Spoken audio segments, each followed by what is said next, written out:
The fighter wasn't just confident. He was arrogant in a way that made even his own fans cringe. He strutted into every interview like he owned the entire sport, acting as if Jake Paul was beneath him. To him, Jake wasn't a real boxer, just a YouTuber pretending to fight. And he made sure the world heard that line over and over again. Every press appearance became his stage for disrespect. He mocked Jake's footwork, called his opponents grandpas, and insisted Jake had never faced a real punch. Reporters loved it because the arrogance made for easy headlines. He loved it because he thought he was untouchable. Meanwhile, Jake moved differently, quieter, more focused. No screaming, no back-and-forth drama, no emotional reactions. Just footage of him grinding in the gym, shadowboxing, sparring, drilling nonstop. His expression stayed the same every time, cold, locked in, disciplined. The contrast was obvious to anyone paying attention. One man was talking his way into relevance. The other was training like relevance didn't matter. Only results did. But the cocky fighter didn't see it. He convinced himself Jake was easy money.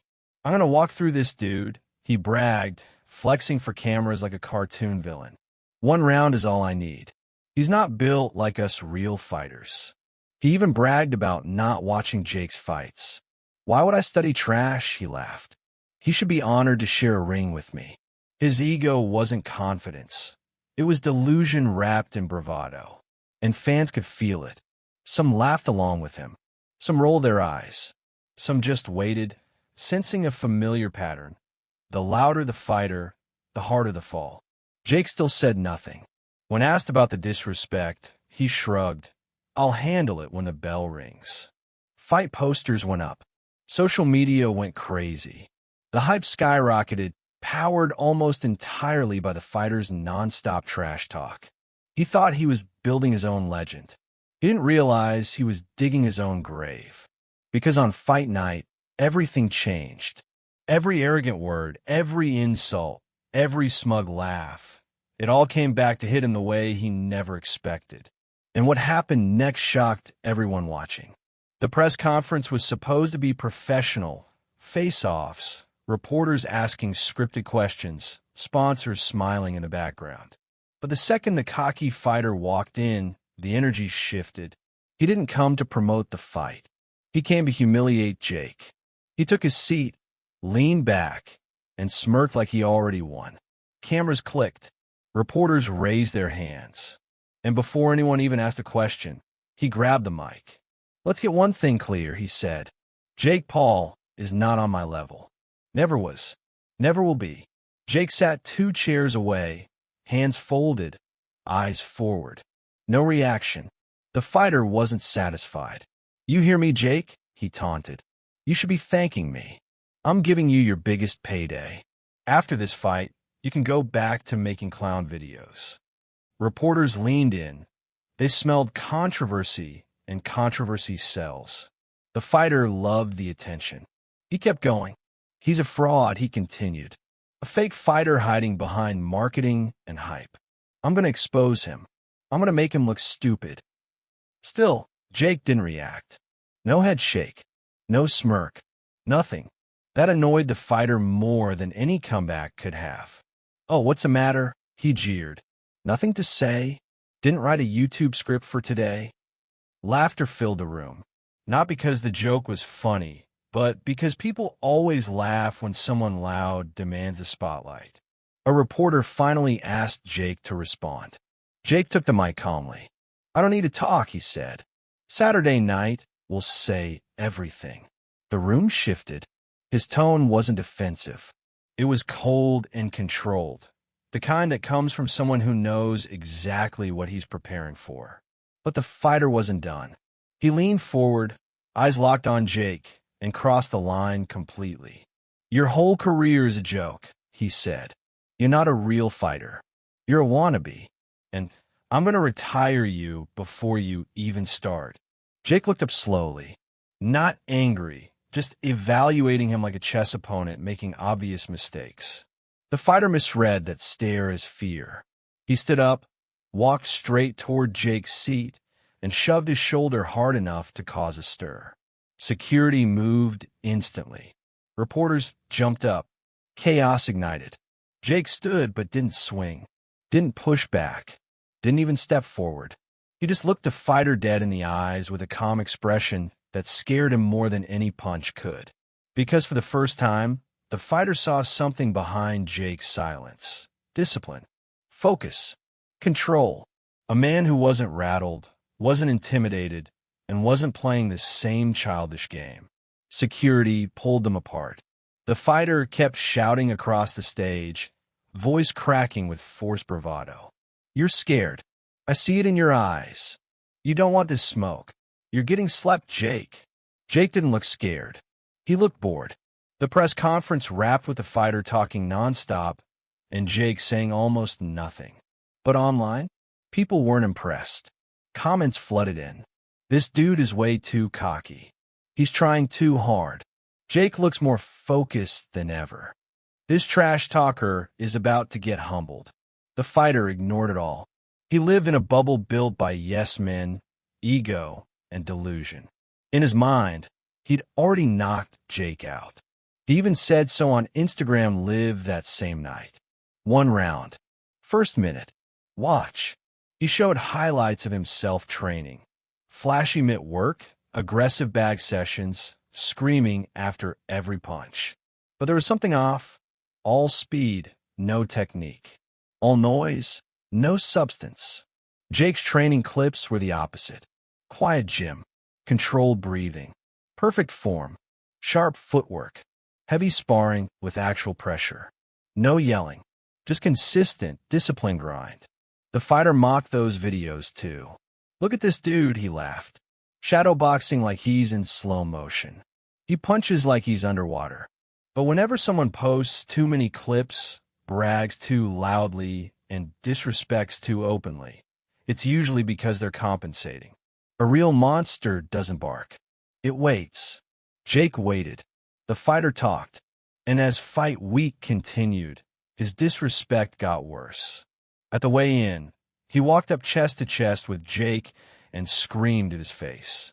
He flexed aggressively, spit flying, veins popping, trying desperately to break Jake's composure. Jake didn't flinch, not once. He stared straight ahead as if the fighter wasn't even there. The crowd noticed. Commentators noticed. The fighter noticed. And that scared him, because deep down, somewhere under all the ego, he knew something he would never admit publicly. You can't break someone who trains harder than you, wants it more than you, and doesn't need to run his mouth to feel powerful. Still, he kept talking like a man sprinting toward his own downfall. And the world watched, waiting for the moment the talking would finally stop and the truth would begin.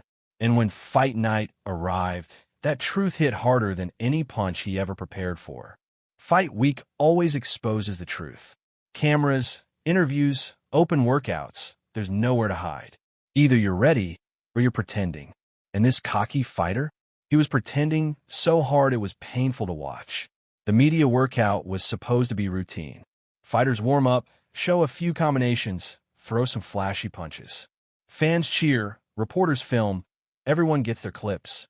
But the moment Jake started shadowboxing, the fighter couldn't resist. He stood off to the side with his team, pointing and laughing loud enough for the cameras to catch every word. "Look at this clown," he barked. "This is his technique? This dude punches like he's underwater." Jake ignored him completely. He moved through his combinations with precision, slow where needed, sharp where counted. Real fighters understood it. Real coaches respected it. But the insecure ones? They mock what they don't understand. The fighter started mimicking Jake's motions, exaggerating them like a bad comedian. His team laughed hysterically. Reporters filmed it, knowing the internet would eat it up. Jake didn't even glance in their direction. He finished shadowboxing, stepped into the ring for pad work, and unleashed a level of power that made the gym vibrate. Every clean connection echoed like a gunshot. Reporters' heads snapped around. Cameramen repositioned to get better angles. Jake was locked in, brutally sharp, crisp, mechanical. His punches weren't wild. They were calculated, disciplined, refined. But the cocky fighter saw none of it. His ego filtered reality. He strutted around like he owned the building, shouting, "He ain't ready. I'm gonna fold this kid. Easy money." The sad part? His own coach's expression said the opposite. He watched Jake with a seriousness he hadn't shown before. He knew something the fighter didn't. Real danger when he saw it. But the fighter lived too deep in his fantasy to notice. When it was his turn to hit the pads, he came out swinging wildly, all speed, no technique. Nothing controlled, nothing thoughtful, just raw, sloppy aggression designed to impress the cameras. His coach held the pads awkwardly, trying to keep up, but it was obvious he wasn't comfortable. The fighter screamed after every punch, showboating like a kid trying to get attention.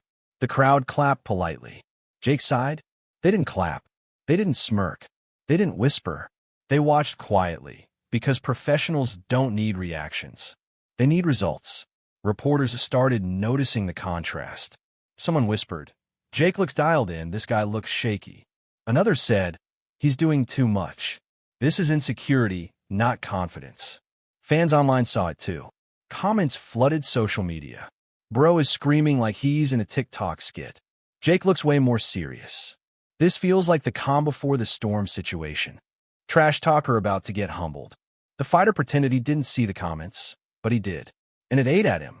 That night, he went on Instagram, live again, loud, aggressive, desperately trying to reclaim the narrative. "Jake's trash," he repeated. "Man hits like a pillow. I'm gonna walk through him." But something was off this time. His words felt forced. His smile looked tight. His energy wasn't confidence. It was fear trying to mask itself behind noise. He kept repeating the same lines over and over, as if saying them enough times would make them true. Meanwhile, Jake posted nothing. No response. No trash talk. No clips. Silence is terrifying when it comes from someone who's actually dangerous. The fighter couldn't handle it. At the final face-off, he walked in yelling, shoving, talking, performing. He tried everything to get a reaction. Chest bumps, insults, taunts. Jake didn't blink. He stared into the fighter's eyes with a calm that cut deeper than any punch. That's when it finally hit the fighter, not publicly, not visibly, but silently in the back of his mind. Jake wasn't scared. Jake wasn't rattled. Jake was waiting. The fighter's bravado cracked for half a second. His eyes flickered, trying to read Jake's expression and failing miserably. That tiny moment told the truth his ego refused to admit. He was in over his head. He forced a laugh to cover the panic. Pushed Jake again. Screamed louder. Tried harder. But everyone saw it. Reporters exchanged glances. Fans murmured. Commentators whispered off camera. The cocky fighter wasn't intimidating Jake. He was exposing himself. He walked off the stage, still talking, still acting like he was in control, still pretending he was the star. But deep down, he knew something was wrong. He had barked all week. He had talked himself into a corner. He had mocked a man who wasn't fighting with ego, but with discipline. And now, there was no turning back. Fight night was coming. Fast. And the fighter realized something brutal. You can't talk your way out of the beating your mouth earned. Fight night didn't arrive quietly. It crashed into the city like a storm.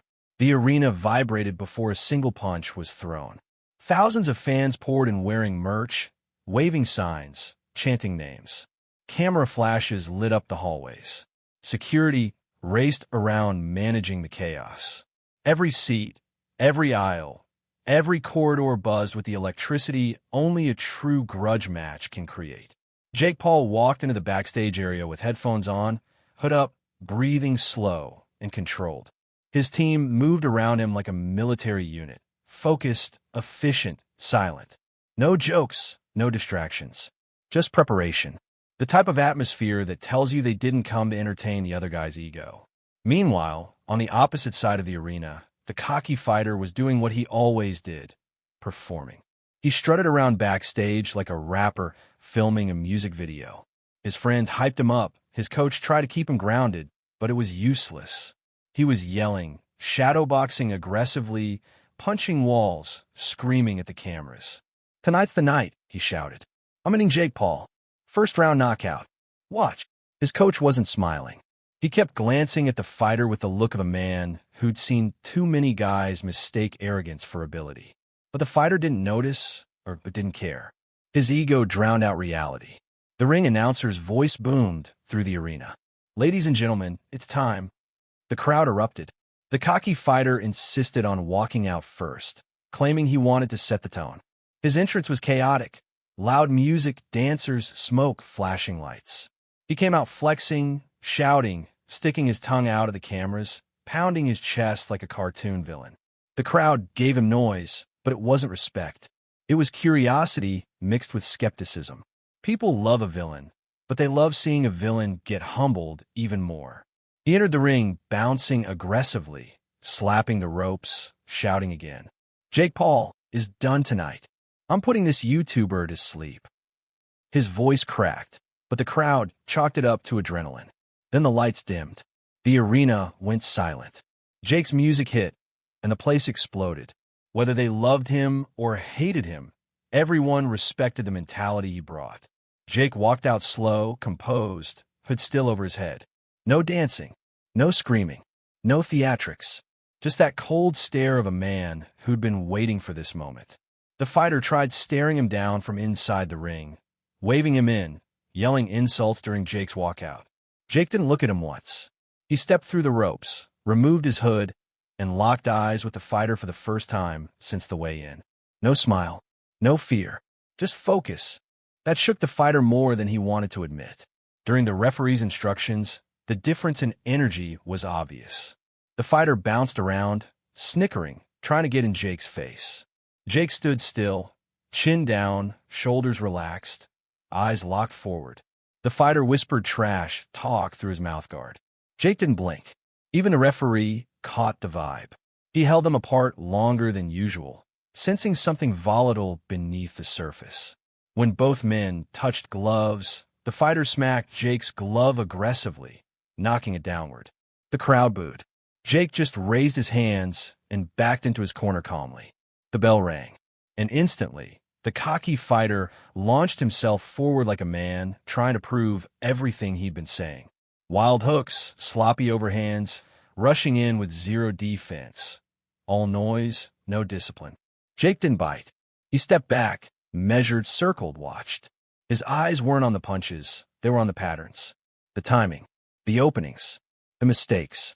And the fighter gave him plenty. Every time he lunged in, Jake saw it more clearly. Every time he overextended, Jake's confidence grew. Every time he dropped his hands to taunt, Jake calculated the exact counter he'd use later. The fighter mistook Jake's patience for fear. "Run," he yelled mid-round. "You're scared." But if he was paying attention, he would have noticed something terrifying. Jake wasn't scared. Jake wasn't running. Jake was studying him like a predator, studying prey that's too stupid to realize it's already dead. The crowd felt the shift. The commentators felt it. Even the fighter's coach screamed desperately from the corner. "Stop chasing. Box smart. You're making mistakes." But arrogance deafens you. And the fighter was deaf.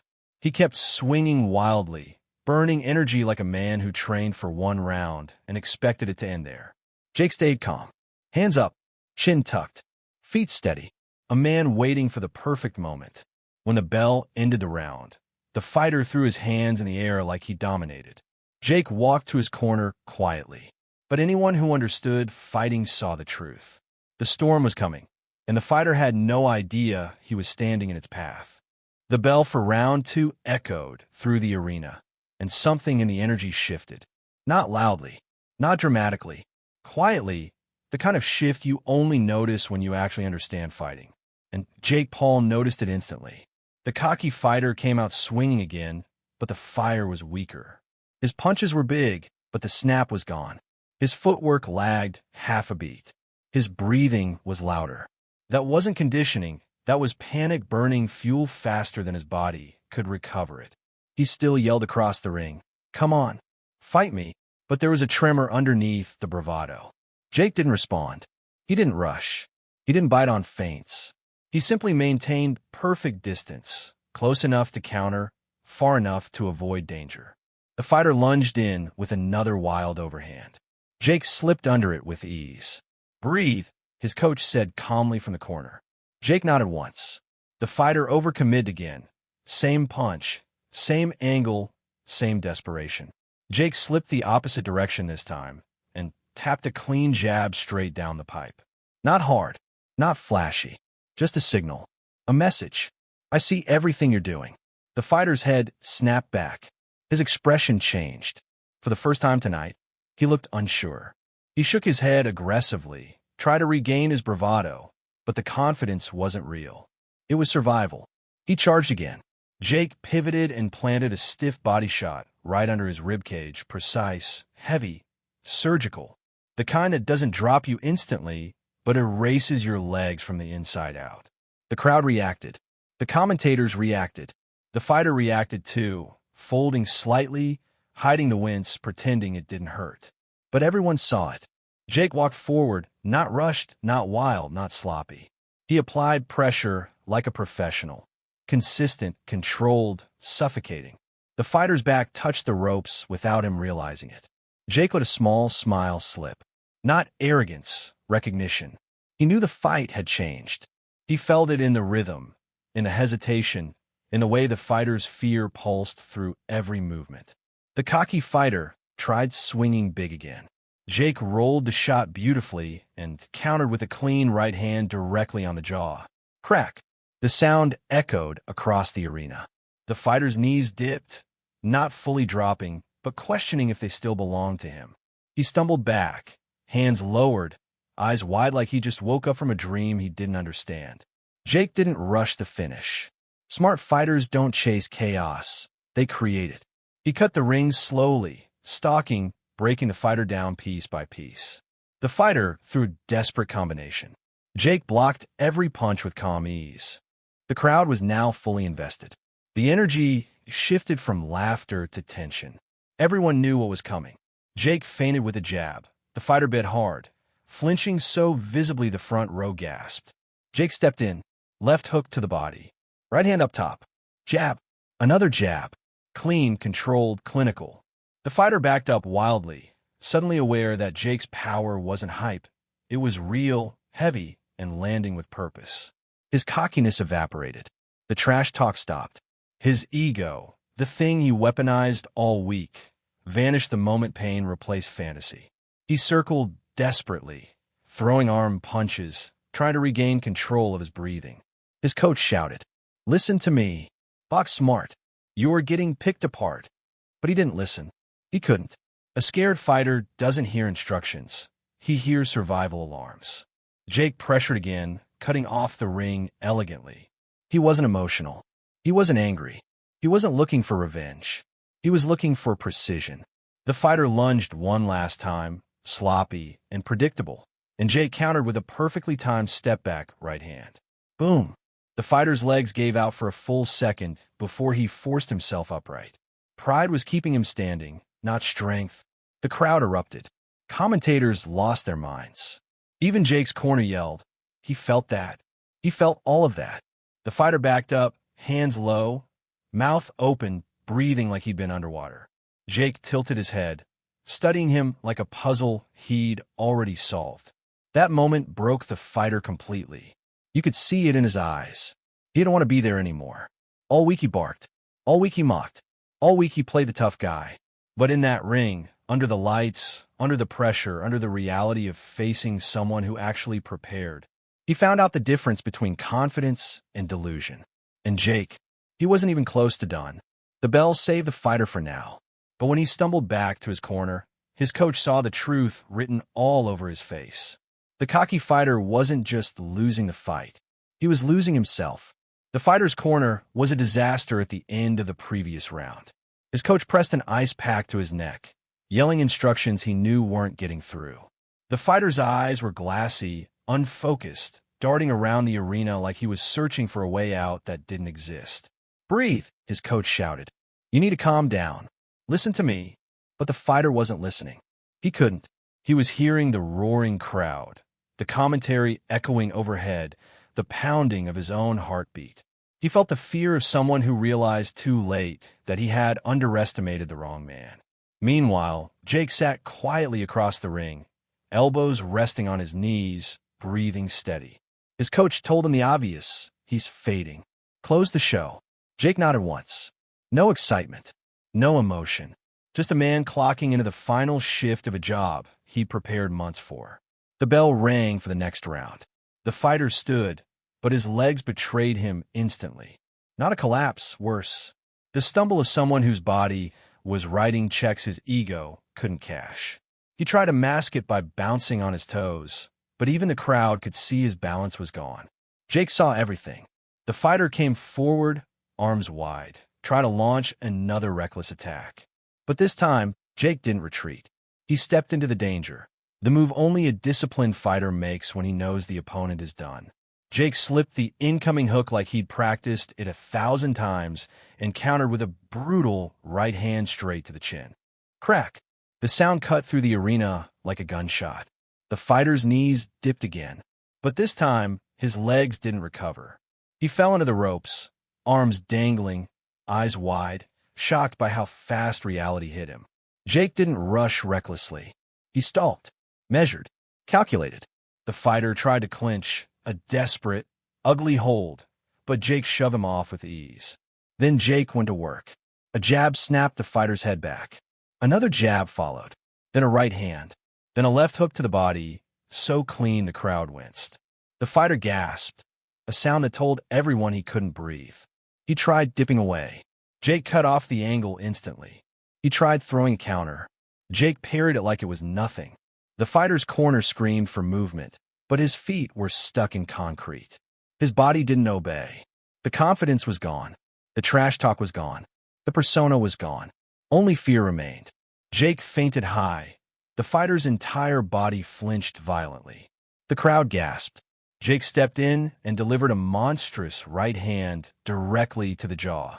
Boom! The fighter's body shut down. His legs folded. He dropped to the canvas in slow motion, like a puppet with its strings cut. The arena exploded. Cameras flashed. Fans screamed. Even the commentators lost control. He's down. He's down badly. The referee rushed in, counting loud and clear. 1, 2, 3. The fighter rolled onto his hands and knees, shaking, trying desperately to get up. But his legs weren't cooperating. His arms trembled. His vision blurred. 4, 5, 6. He tried standing, collapsed back to his knee. 7. He forced himself upright, wobbling, barely balanced. 8. The referee looked into his eyes and saw the truth. Nobody was home. Before the ref could wave it off, the fighter stumbled sideways into the ropes. That was it. Fight over. TKO. Jake stepped back, gloves lowered, breathing steady. No celebration. No screaming. No mocking. He wasn't interested in humiliating his opponent. Reality had done that already. The fighter stood there, broken, disconnected from the persona he'd built. His coach caught him and lowered him gently to the stool. His eyes welled with defeat, not pain. The pain he could handle. The humiliation? That was different. Jake approached him slowly, offering a glove tap. Respect. The fighter couldn't even lift his hand. Jake nodded anyway and walked back to his corner, calm, composed, the exact opposite of the man he had just dismantled. The arena chanted, "Jake! Jake! Jake!" The cocky fighter looked around, hearing the crowd cheer for the man he'd mocked for weeks. His entire identity shattered in real time. Every insult he'd thrown, every moment he bragged, every clip he posted, all of it played back in his head. And now, he knew exactly what he deserved. His trash talk gave him fame. His ego gave him confidence. But Jake gave him reality. And reality hurt more than any punch he'd ever taken. The arena was still shaking from the knockout when the referee raised Jake Paul's hand. The crowd roared, not because they were all Jake fans, but because everyone loves seeing arrogance get dismantled by discipline. It wasn't just a win. It was a public correction. Jake didn't scream. He didn't jump on the ropes. He didn't mock his opponent. He simply nodded, breathed out slowly, and let the moment speak for itself. That kind of composure hits harder than any punch. On the other side of the ring, the cocky fighter sat slumped on the stool, staring at the canvas like it was the only thing holding him together. The doctors checked his eyes, his nose, his balance. None of that hurt him. What truly destroyed him was the silence in his own corner. His team didn't have excuses anymore. The man who entered the week yelling insults at Jake Paul was now reduced to a fighter who couldn't look up from the ground. The interviewer approached Jake first. "Jake, how do you feel after shutting down all the trash talk tonight?" Jake wiped sweat from his brow, still calm, still breathing steady. "Look," he said, "talking is easy. Anyone can stand in front of cameras and act tough. But when the bell rings, your mouth doesn't save you. Your work does." The crowd erupted again. Jake continued, "People underestimate me because of where I came from. But I don't rely on hype. I rely on preparation. No hostility. No gloating. Just truth." They turned to the defeated fighter next. He didn't even stand. He stayed seated, ice pressed to his jaw, eyes red, but not from pain. Reality hit him harder than Jake did. The interviewer crouched down. "Do you want to say anything about the fight?" The fighter swallowed hard, struggling to find words. His voice cracked when he finally spoke. "I underestimated him," he admitted. "I talked too much. I shouldn't have done that. He proved he's better. Simple as that." That sentence hurt him more than every punch combined. But he needed to say it. Clips from the entire week began trending within minutes. Trash talker gets humbled. Jake Paul destroys arrogance with skill. This is what happens when you underestimate hard work. Different energy when the bell rings. The knockout replay went viral globally. Millions watched. Millions commented. Millions saw the difference between fake confidence and real preparation. People stitched reactions, breaking down the moment the fighter's ego cracked. Others posted side-by-side clips of his trash talk versus him sitting broken on the stool. Even seasoned boxers chimed in, calling it a needed humbling. And through it all, Jake didn't add fuel to the fire. He didn't post memes. He didn't mock the guy. He posted a single sentence on his Instagram story. Talk less. Work more. Simple. Direct. Undeniable. The fighter eventually posted a short apology video. No bravado. No excuses. Just a quiet acknowledgement. "I disrespected someone who actually trained harder than me. And I paid for it." People respected the honesty, but the lesson was sealed forever. Because in that ring, under the pressure and the lights, the truth became unavoidable. Ego doesn't win fights. Work does. And Jake Paul proved it in front of the entire world.